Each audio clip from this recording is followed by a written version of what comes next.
Thanks for the introduction. Good afternoon, everyone. Welcome to my presentation. My name is Like Lee. I'm an associate professor in the Mechanical and Aerospace Engineering Department. So I'll talk about the energy storage and industrial decarbonization with thermochemical approaches. So currently, I'm leading the thermal energy storage and decarbonization lab at the UCF. So we have two main research areas in our lab. So the first one is on the experimental side, design and testing of high temperature materials and chemical reactors for thermal energy storage and industrial heat decarbonization. So here are some examples you can see from the slide. So we look at the material level. We use TGA instrument to look at the material reactivity, and then we build up chemical reactors to test the different materials and particle structures. And the other areas on the CFD, computational fluid dynamics modeling of heat transfer, fluid flow, and also the energy transport in the reactors and also materials. So the modeling will also enable us to understand the physics behind and also to improve the design of those reactors, as well as selecting the operation parameters to enhance the performance. So essentially, we're developing the tools on the modeling and the demos of the reactors with applications in the renewable energy storage as well as the industrial decarbonization, which I'll talk about a little bit more about the actual project. So over the years, we have been receiving funding from different agencies. I'll give you some examples here from NSF, DOE, NASA, DOD, and also some industry companies. And we have developed strong collaboration with other universities and national labs, and also some industry partners. So the big problem we're trying to look at and also to try to contribute to find a solution to the problem is the energy and climate change. So here are just some examples and with some numbers highlight here. So we can look at the energy consumption worldwide and also within the US. And you can see the huge numbers there and also the associated CO2 emissions, the carbon emissions, and the huge increase over the years, and also the consequences for those issues, or for example the energy crisis, is that there's just some examples you can see in 2021, 2022. There are power outages due to the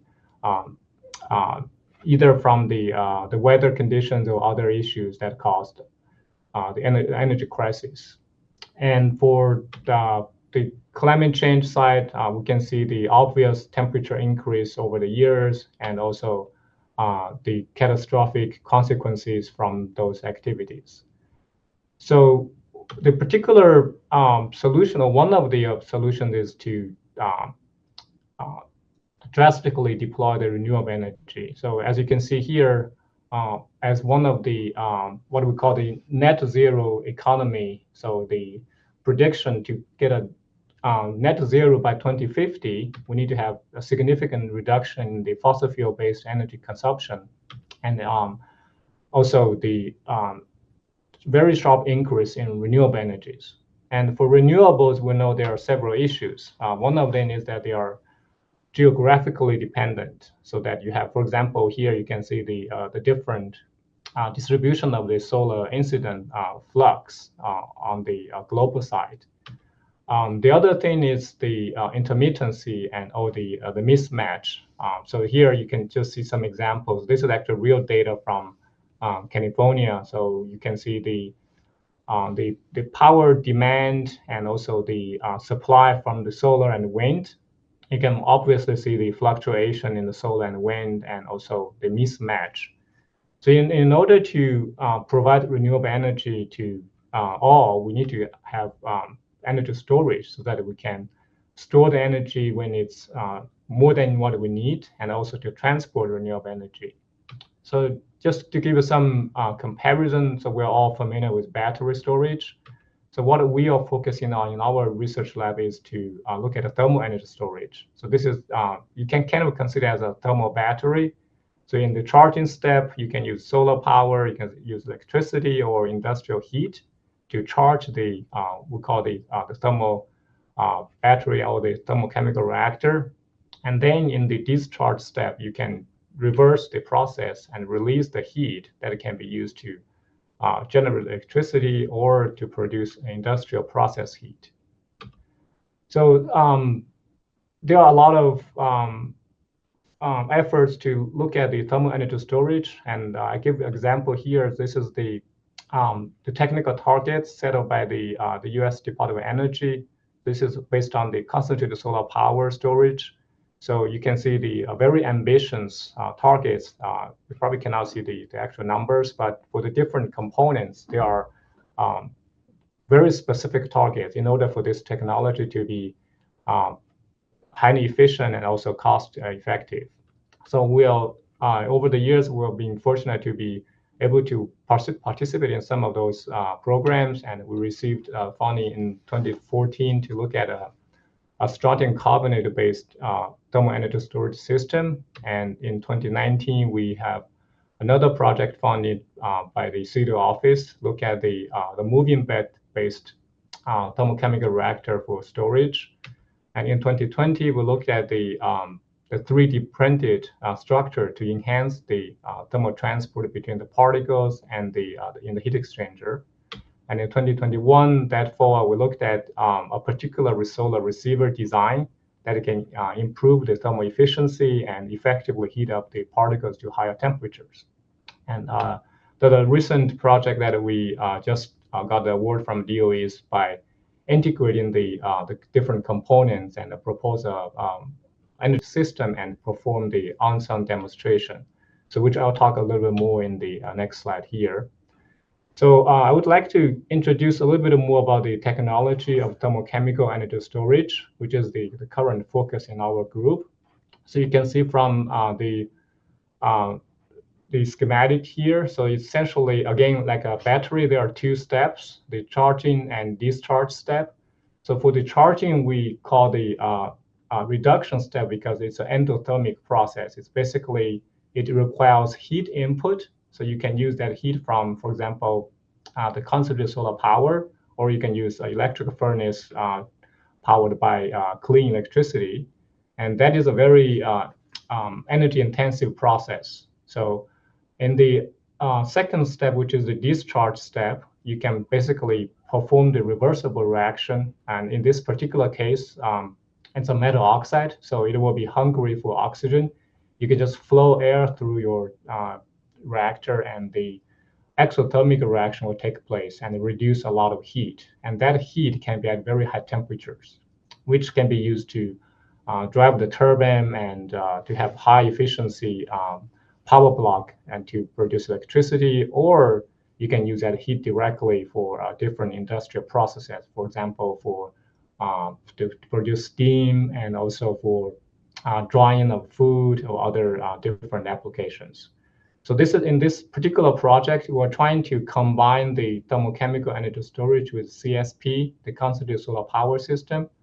So we have developed the goal to develop this integrated system that we have the particles that will be moving, and you can see that on the schematic that we have several critical components, including the two reactors for the charging and discharging steps, as well as the storage of the particles, so that in that way we can generate the essential to discharge 24/7, because we can during the daytime when we have the solar flux available, then we can charge the particles and put them in the storage. Even during the nighttime, we have the power demand, but the sun is off. But then we can let the particles the hot particles to flow through the discharge reactor and the generate power.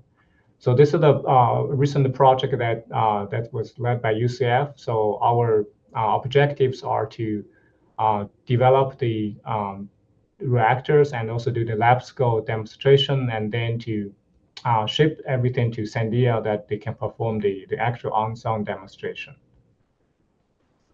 So in terms of, so our goal is to develop this high efficiency, low cost TCES CSP system that can be used for decarbonization of the grid as well as for industrial heat.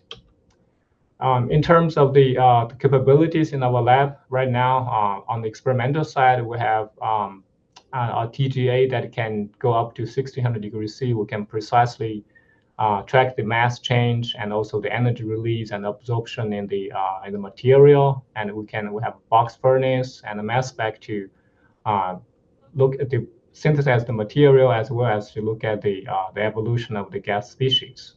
So we're going to order two furnaces. One is the horizontal and the other one is the vertical setup that we can go up to 1600 degrees C. We can use that for the demos. And we're going to build up a couple of thermochemical reactors.